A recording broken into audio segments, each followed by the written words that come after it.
मनीषा एक 19 साल की लड़की जो कि हरियाणा के एक छोटी सी गांव से बिलोंग करती थी।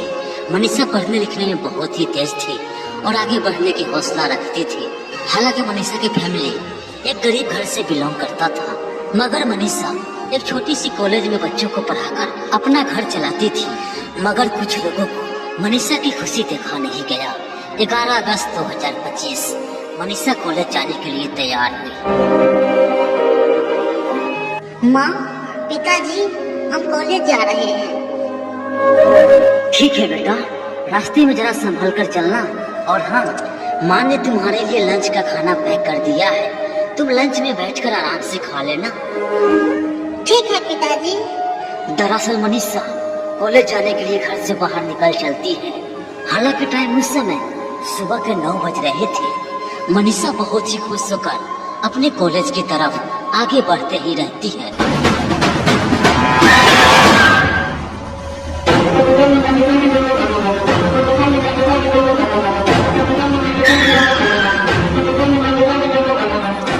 कौन हो तुम लोग और मेरा रास्ता क्यों रोक रहे हो? क्या चाहिए तुझे? हट जाओ मेरे रास्ते से। अरे मेरी रानी, तुम पे हमारा बहुत दिनों से नजर था, पर अफसोस सही समय मिल नहीं रहा था। आज मेरे हाथों से बचकर नहीं जाओगी।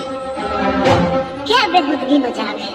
और ऐसे तुम लोग हमसे क्यों बातें कर रहे हो? हमने तुम्हारा क्या बिगाड़ा है? अरे ऐसे कैसे जाने दे, इतने दिनों बाद तो सही मौका मिला है और हम तुझे जाने दे। मगर मनीषा को क्या मालूम था कि आज उसके साथ बहुत ही गलत होने वाला है। मनीषा चीखती चिल्लाती, मगर उसका आवाज सुनने के लिए वहाँ कोई नहीं था। भगवान मेरी मनीषा को लंबी उम्र दे। वो कितना मेहनत करती है, रात दिन पढ़ाई करके उसके अलावा बच्चों को पढ़ाती है।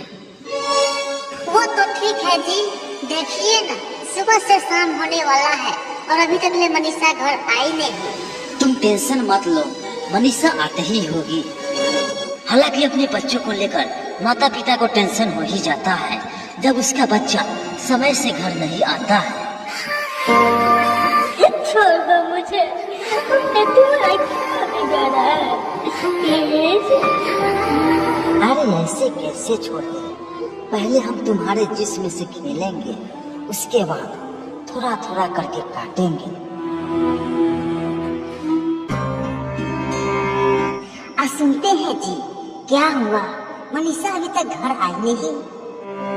हमने तो बहुत कोशिश किया उससे ढूंढने का, मगर वो मुझे कहीं मिली नहीं। हो सके कहीं अपनी सहेली कहीं चली गई हो।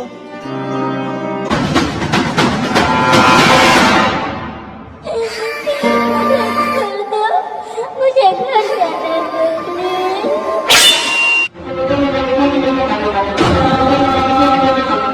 हेलो इंस्पेक्टर साहब, मेरी बेटी कल से ही गायब है, उसे कोई था पता चल नहीं रहा है। अरे तुम्हारी बेटी कल से गायब हो या परसों से, मुझे क्या? तुझे अगर रिपोर्ट लिखाना है तो तुझे थाने में आना पड़ेगा।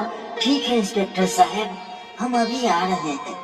हालांकि मनीषा के पिताजी को बहुत ही काफी चिंता होने लगती है जब मनीषा लौटकर घर नहीं आती है। मगर 12 अगस्त सुबह 10 बजे कंप्लेन लिखाने के लिए दोनों थाने पहुंचते हैं। इंस्पेक्टर साहब, हम ही फोन किए थे, मेरी बेटी मनीषा कल से ही लापता है।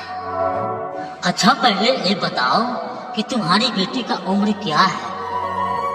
जी मेरी बेटी का उम्र 19 साल है और कल पढ़ने गई थी कॉलेज। 19 साल? अरे होगा किसी लड़के के साथ अफेयर और उसके साथ वो भाग गई होगी। नहीं इंस्पेक्टर साहब, मेरी बेटी मनीषा वैसी नहीं है। तो ठीक है, हम तुम्हारा कंप्लेन अभी लिख लेते हैं, फिलहाल तुम घर जाओ। हालांकि मनीषा के पिताजी पुलिस थाने में कंप्लेन लिखाकर घर चले आते हैं। तभी एक गांव के व्यक्ति सुबह सुबह अपने खेतों में जा रहा था और उसने देखा कि एक बॉडी वहां पे पड़ा हुआ था और उसने मन ही मन सोचने लगा, ये तो हमारे ही गांव की लड़की है। उसे देखकर वो हैरान हो गया। उसे समझ में न आ रहा था कि आखिर ये सब किया किसने है, और वहां से दौड़ते दौड़ते उसके माता पिता के पास आया। अरे बहन, हमने देखा है कि मनीषा की बॉडी उस जंगल में पड़ा हुआ है। उसे बेरहमी से किसी ने मार दिया है। हमें तो ये समझ में नहीं आ रहा है कि आखिर ये सब किया किसने। और इतना बात सुनते ही मनीषा के माता पिता को पैरों तले जमीन खिसक जाता है और गांव वालों को इकट्ठा करके मनीषा के पास पहुंचते हैं।